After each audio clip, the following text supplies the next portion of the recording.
Les invito nuevamente para que usted abra su Biblia en el segundo libro de Crónicas, capítulo 20, versículo 15, 16 y 17.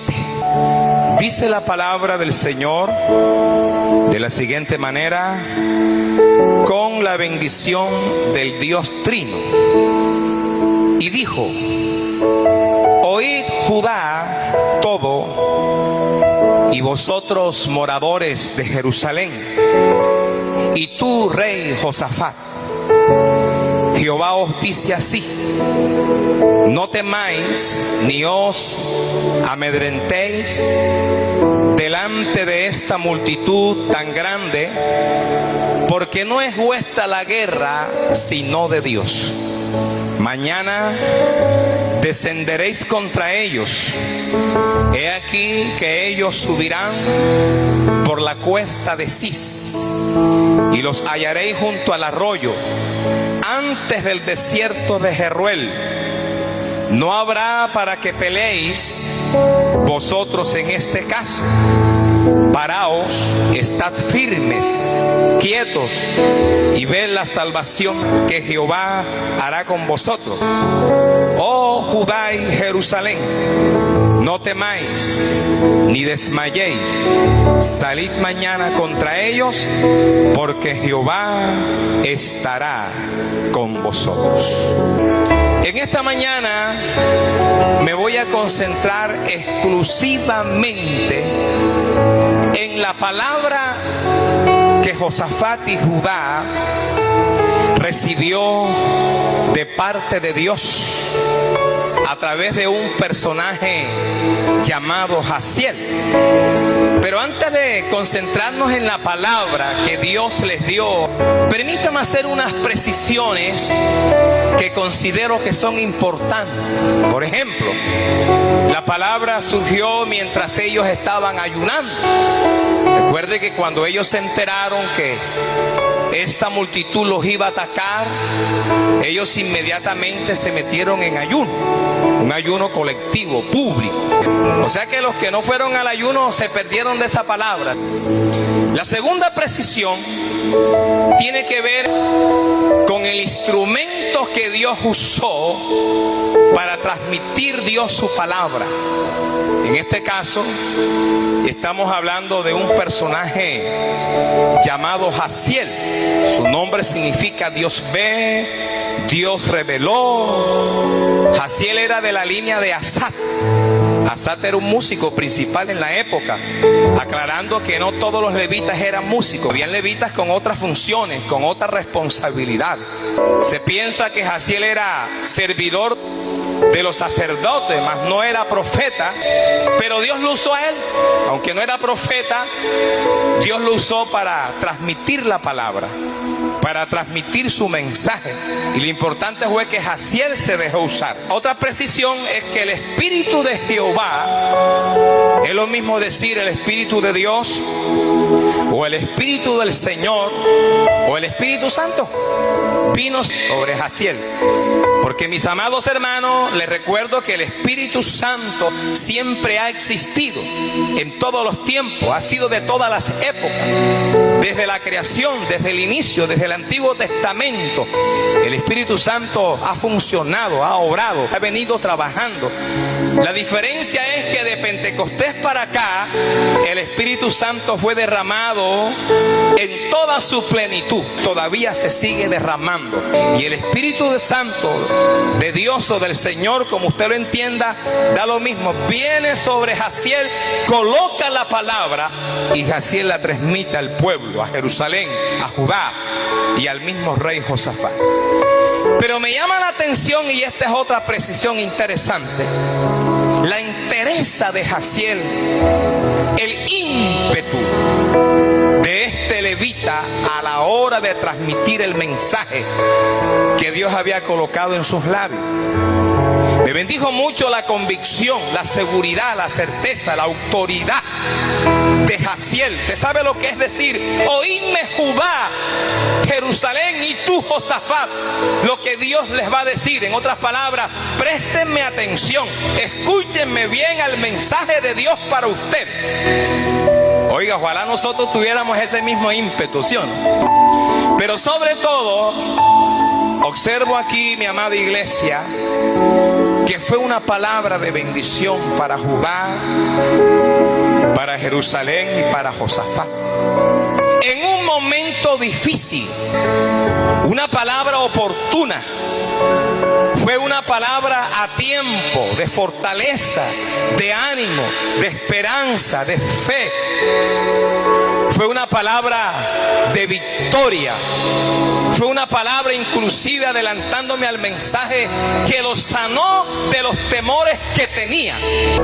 Porque, amada iglesia, en los momentos difíciles, eso nunca lo olvide, en los momentos críticos, cuando las circunstancias no son las mejores, en los momentos de desierto, de proceso, de problemas, de dificultades, téngalo por seguro que Dios siempre tendrá una palabra a tiempo, oportuna, una palabra de fe, de consuelo, de ánimo, de esperanza. Dios va a tener una palabra de vida para su pueblo. Lo más importante es que lo que Dios dijo a través de Jaciel se cumplió al pie de la letra. Porque, amada iglesia, nunca olvidemos que lo que Dios dice se cumple. Lo que está escrito aquí tiene que cumplirse. Y si Dios ha usado el don profético, también tiene que cumplirse. Si lo que el profeta dijo no se cumplió, habló por presunción. Es decir, que habló lo que Dios no le mandó a decir, no le mandó a hablar. Y de eso hay muchos hoy, en estos últimos tiempos.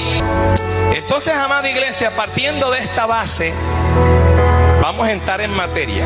De toda la palabra que Dios le da a Judá y a Josafat, solamente me voy a concentrar en tres partecitas. La primera la encontramos en el versículo 15, cuando Dios dice a través del levita Jaciel: no temas, ni os amedrentéis delante de esta multitud tan grande, porque no es vuestra la guerra, sino de Dios.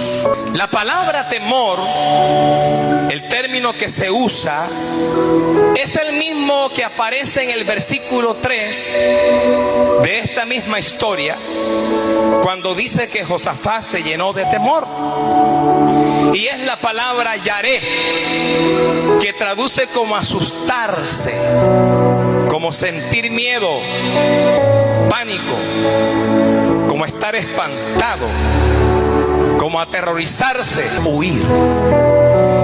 Y la palabra amedrentar viene de un término que es hatat, que termina con T, empieza en K, que también tiene la connotación de estar asustado, pero igualmente traduce como estar acobardado, como perder la esperanza, traduce como alarmarse y desalentarse.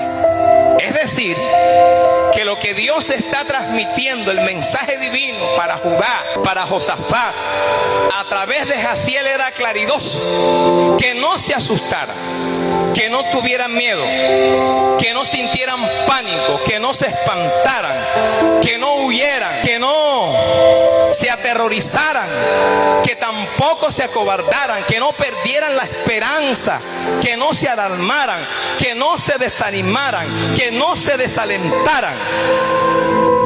Y lo tremendo es que es Dios mismo quien lo está diciendo. Recuerda, amada iglesia y amigo, que todo Judá, Jerusalén, inclusive hasta el mismo rey Josafat, estaba atemorizado. Recuerde que cuando le dan la noticia que un gran ejército de moabitas, de amonitas, de sirios venían a atacarlos, venían a destruirlos, dice el versículo 3 que Josafat se llenó de temor. Y era tanto el temor que tenían, mis amados, que no se atrevieron a enfrentar a ese ejército numeroso, que no se atrevían a salir y pelear y defenderse.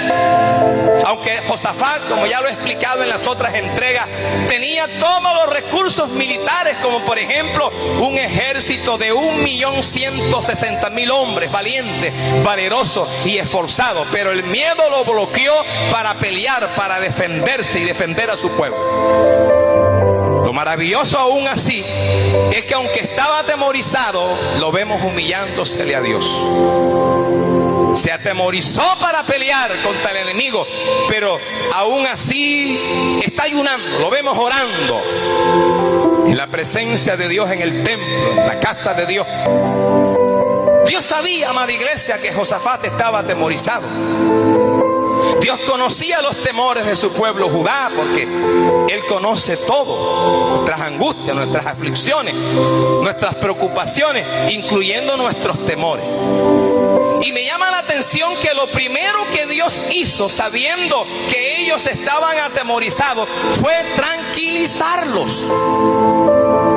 Porque Él los está llamando, los está invitando, según el verso 15 que leímos, precisamente a que no temieran. Lo que Dios está haciendo con esta palabra al principio, al decirle no teman, no se amedranten, es sanarlo de los temores.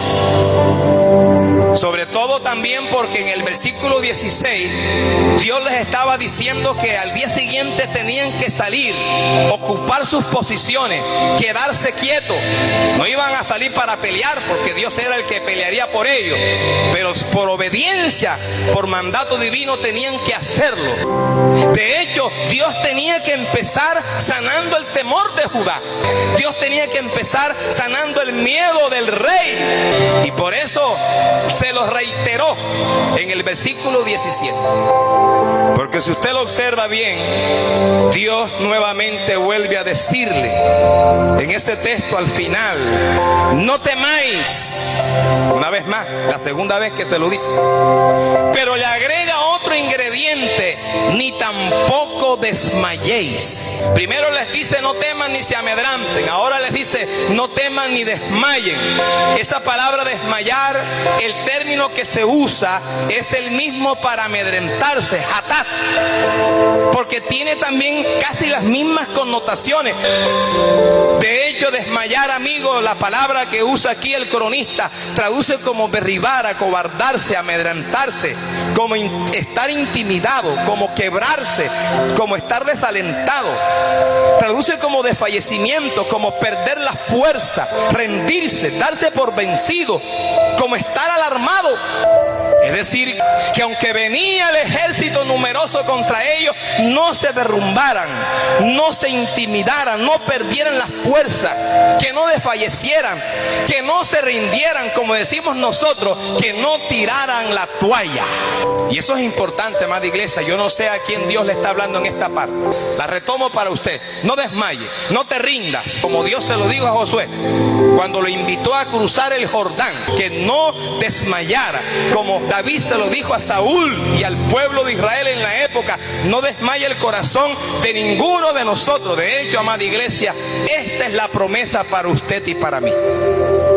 Hay muchos textos donde Dios nos invita a no desmayar, aparte de invitarnos a no temer. Por ejemplo, Isaías 41:10, que es el más célebre, el más insigne: no temas porque yo estoy contigo, no desmayes porque yo soy tu Dios. ¿Por qué Josafat, Judá y todo Jerusalén no debían temer? ¿Por qué ellos no debían amedrentarse? ¿Por qué no debían desmayar? Bueno, la respuesta está en el mismo versículo 15, cuando nos dice: porque no es vuestra la guerra, sino ¿de quién? De Dios. No tienen por qué sentir temor, no tienen por qué estar desanimados, amedrentados, desmayados, porque la guerra no es de Judá, la guerra no es de Josafat, porque la guerra no es de Jerusalén. Esta guerra es mía. Porque, amada iglesia, usted y yo debemos entender que hay guerras, hay batallas en la vida que solamente Dios puede librarla. Que por mucho esfuerzo que usted y yo hagamos, que por muchas puertas que toquemos, que por mucha solución humana que busquemos, Dios tiene que intervenir. De hecho, amada iglesia, nuestro Dios, la Biblia lo describe en Éxodo 15:3, que Él es varón de guerra. Nos los presenta como un guerrero. También la palabra nos presenta a Dios como el poderoso en batalla. Salmo 24:8, 26, entre otros textos. Y así pasó, así sucedió, así aconteció. Dios libró esa batalla y fue salvación, liberación y victoria para Judá, para Jerusalén y para Josafat. Por extensión, Dios nos está diciendo lo mismo. El consejo es que no temamos, que tampoco nos amedrentemos, que no desmayemos. He escuchado decirle a varios que por algo la Biblia dice, bueno, yo dije que me iba a tomar el trabajo. A ver si es verdad que en la Biblia aparecen 365 veces donde Dios ha dicho no temas. Yo lo escuché en la película Venciendo Gigantes, Venciendo Temores. No me malinterprete, de que está escrito, pero que sean 365 veces, bueno, me voy a tomar ese trabajo. Y si eso es así, bueno, sería como un no tema diario. Y si eso es verdad, hablando del número, de la cantidad que dice así, entonces sería el mandato, el consejo más repetitivo en la Biblia, no la palabra, no el nombre. Y usted va a encontrar que son muchas las razones por las cuales no hay que temer, hablando de razones bíblicas, porque Él es nuestra luz, porque Dios lo dijo, porque Dios lo prometió, porque Él nos sostiene, porque Él es nuestro ayudador, porque Él pelea nuestras batallas. No temo porque Él es mi fortaleza, porque Dios castiga a nuestros enemigos. No temo porque Él me sostiene con su mano. No debo temer porque Él es mi consolador, porque Él está conmigo, y muchas razones más que podíamos agregar aquí. La idea entonces de este principio, de esta verdad, de esta lección, es que Dios nos sane de temores. Lo segundo, mi amado, lo podemos encontrar en el verso 17. Lo primero era el consejo de Dios, el mandato que les dio, que no tuvieran miedo. Pero ahora viene una promesa. Dios les promete que iba a pelear por ellos y que estaría con ellos. Y en lo primero dice así literalmente: no habrá para que peleéis vosotros en este caso. Paraos, estad quietos y ve la salvación de Jehová con vosotros, oh Judá y Jerusalén. Literalmente, de una manera clara y específica, Dios toma la decisión de pelear por Judá y por Josafat. La palabra pelear traduce como batallar, combatir, luchar, intervenir, librar, defender. Es decir, que Dios le está prometiendo en este caso, óigame amigo y hermano, en este caso dice, o sea, en esta ocasión, en esta batalla, yo voy a batallar por ustedes. Les prometo que combatiré contra ese ejército numeroso que vienen a atacar. Les prometo que voy a luchar, que voy a intervenir, que los voy a librar. Les prometo que los voy a defender. Ustedes no tendrán que intervenir en esta batalla.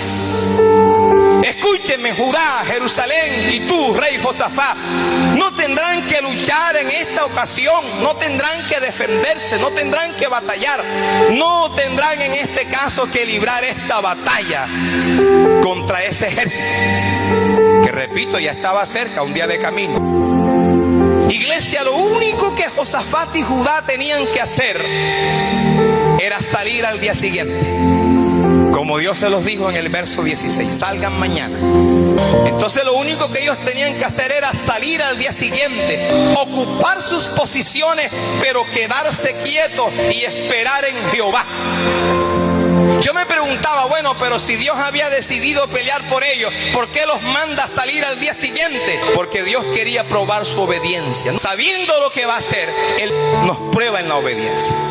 Y Dios fue muy claridoso aquí también. Salgan mañana, ocupen sus posiciones, se quedarán quietos y verán, versículo 17, la parte C, la salvación de Jehová. Aquí la palabra salvación, que es Yeshua, traduce como auxilio, ayuda, socorro, victoria, liberación, solución.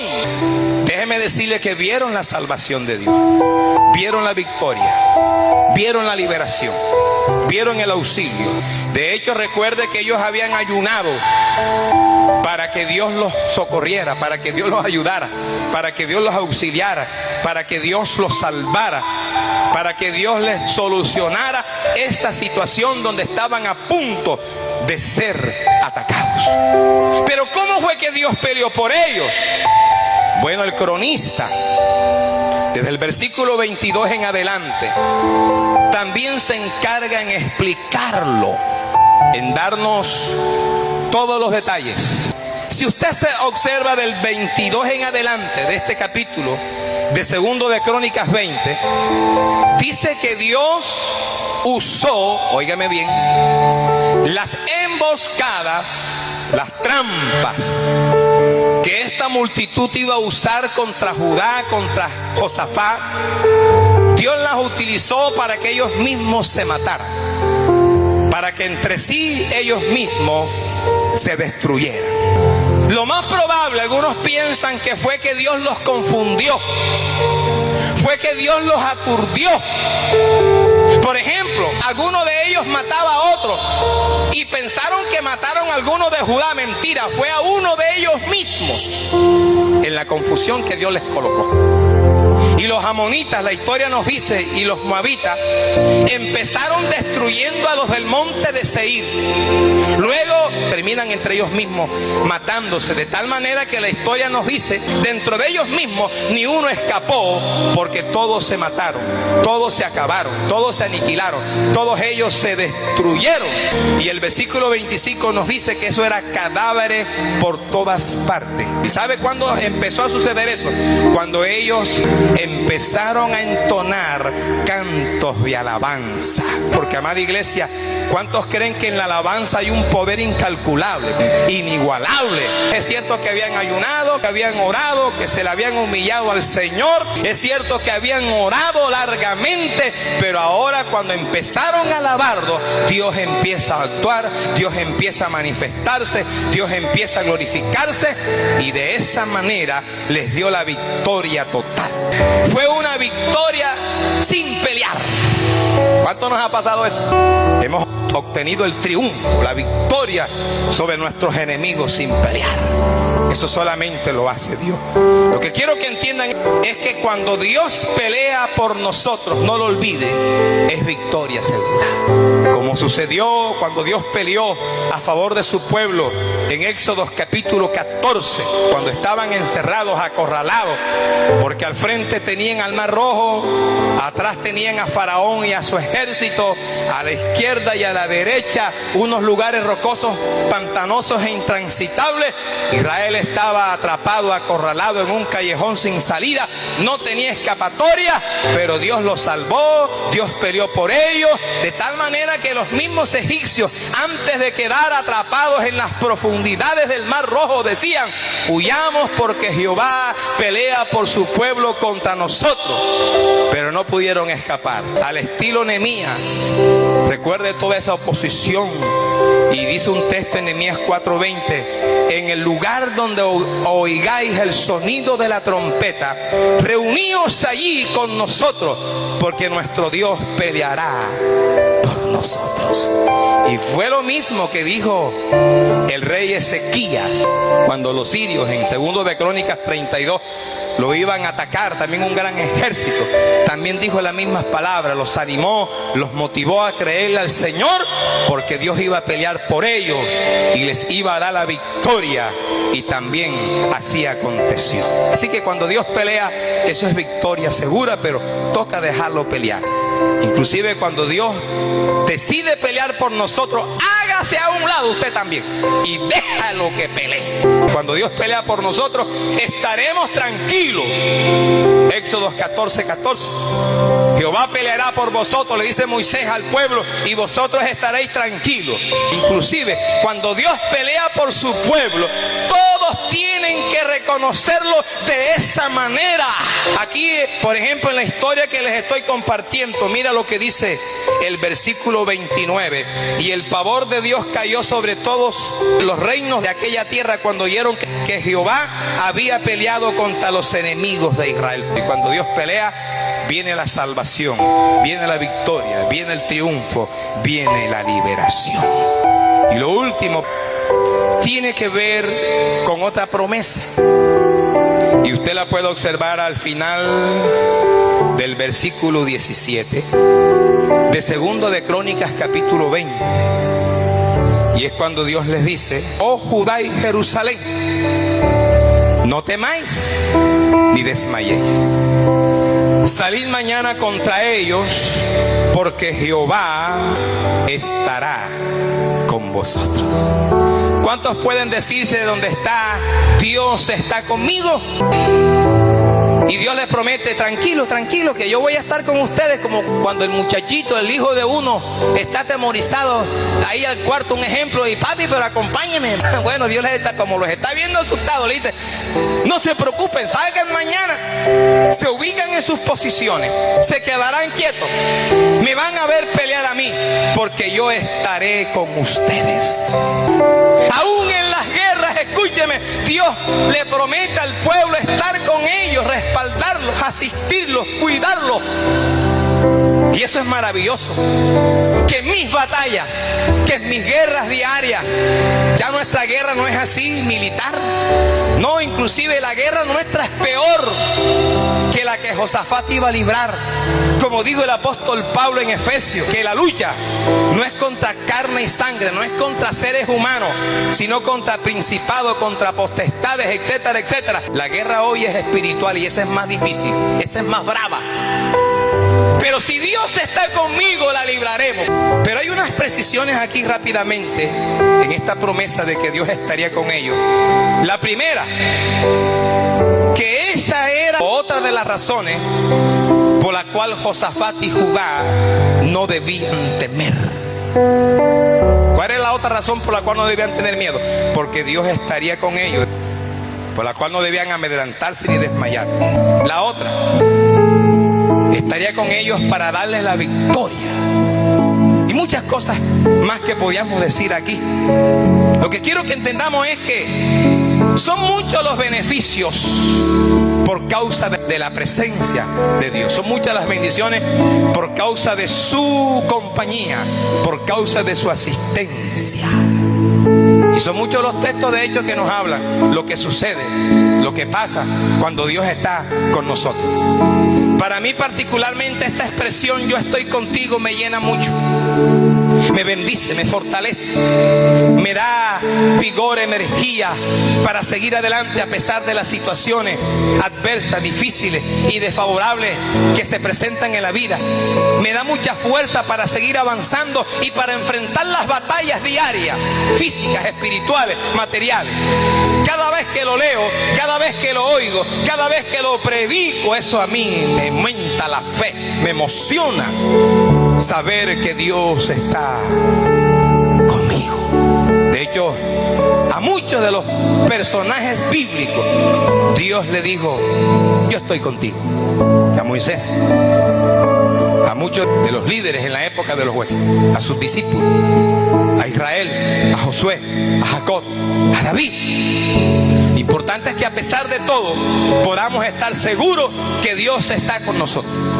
Que no dudemos de su compañía, que no dudemos, amada iglesia, de su asistencia, de su cuidado.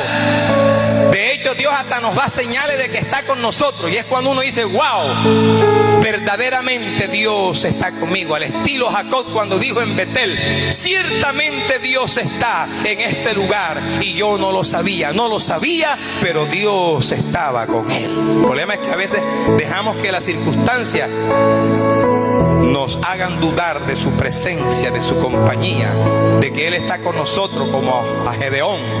Cuando Dios lo llamó: Gedeón, varón esforzado, valiente, Jehová está contigo. Y él, en vez de decir amén, que sí, gloria a Dios, aleluya, lo creo, yo sé que así es, mi amado, me has dado evidencia a lo que Dios es. Y si Dios está conmigo, ¿por qué nos está pasando esto? ¿Por qué los madianitas nos están saqueando, nos están dejando sin el trigo, sin los cultivos?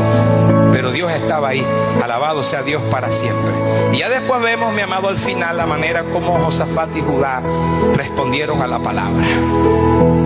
Como ellos, ¿cuál fue su actitud, su reacción? La primera, en el 18, dice que ellos se postraron y que adoraron a Dios. Ambas palabras están relacionadas, porque postrar tiene que ver con adoración. Adoración tiene que ver con postrarse, aunque también tiene otras connotaciones más. Y los levitas de la línea de Coat, de la línea de Coré, dice que se levantaron y empezaron a alabar a Dios con voz fuerte, en a viva voz, alzando su voz en cuello.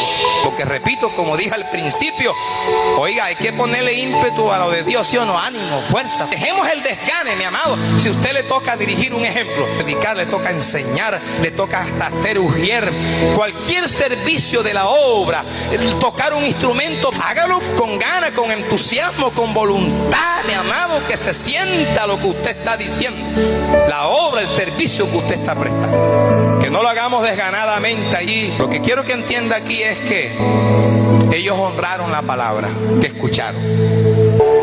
Están dando gracias a Dios por esa poderosa palabra. Como si usted, por ejemplo, me está escuchando en esta hora, usted ya puede decir: así es, Señor, gracias, lo creo. Así es, gloria a Dios, gracias por tu palabra, adoro tu palabra, honro tu palabra. Entonces Josafat termina en el verso 20 animando al pueblo, motivando al pueblo a creerle a Dios para estar seguros. Mire que esto fue otra reacción a la palabra. Los motiva a creerle a Dios para que estuvieran seguros que esa palabra que Dios les había dado a través de Jaciel la creyeran. De hecho, la palabra de Dios es para creerla. Si usted y yo no la creemos, no pasa nada. Puedo leerla, puedo escudriñarla, puedo oírla, pero tengo que creerla, apropiarme de ella. Y si yo le creo a Dios, estaré seguro, estaré firme. Dios los va a librar. Y también le dijo: crean a los profetas. Aquí la palabra profeta no es para que nos concentremos en el personaje, sino en la palabra. O sea, créanle a la palabra de Dios, porque la palabra profética más segura es su palabra. Son las santas escrituras. Y si le creemos a Dios, no solamente estaremos seguros, sino que si creemos a su palabra, dice, seremos prosperados, triunfaremos, obtendremos la victoria, tendremos éxito, nos irá bien, nada nos sucederá, a menos que sea un acto soberano de Dios. Porque aquí la palabra prosperar no tiene nada que ver con dinero. Todo está en el contexto de esa batalla que iban a librar. Aleluya sea su nombre para siempre. Entonces, todo esto que les he explicado, permítanme terminarlo diciendo lo siguiente: cuán importante fue la palabra de Dios para Judá y Josafat a través de Jaciel. Cuán importante fue esta palabra en un momento difícil, en un momento crítico, cuando estaban atemorizados sin saber qué hacer, cuando estaban a punto de ser atacados y destruidos. Fue importante esta palabra que los fortaleció, que despertó su fe, que los sanó de sus temores. Cuán importante fue esta palabra en la victoria que ellos obtuvieron, aunque ellos no pelearon por ella. Y téngalo por seguro que habrán situaciones en que la palabra de Dios salvará la patria, como decimos nosotros. Aparte de orar, de ayunar, etcétera, su palabra va a jugar un papel importante en nuestras victorias diarias. Por eso hay que leerla, escudriñarla, oírla, entenderla, practicarla. A ver, levanta tu mano en tu casa. Con mi fe, tócalo, te alcanza. Alcánzalo con la fe. La victoria es tuya. Yo no sé cuál es tu batalla, cuál es tu guerra, cuál es tu lucha. Sea física, sea material, sea económica, sea espiritual. Pero la victoria es tuya. Dios va a pelear esa batalla por ti. Mujer, varón, familia. Dios peleará por ti, te defenderá. Vas a testificar que así es. Habrán testimonios de la victoria que Dios te va a dar. Testimonios de la salvación que vas a recibir de parte de Dios. De la liberación que Dios te va a dar a pesar de tus batallas. Aleluya, adóralo, adóralo.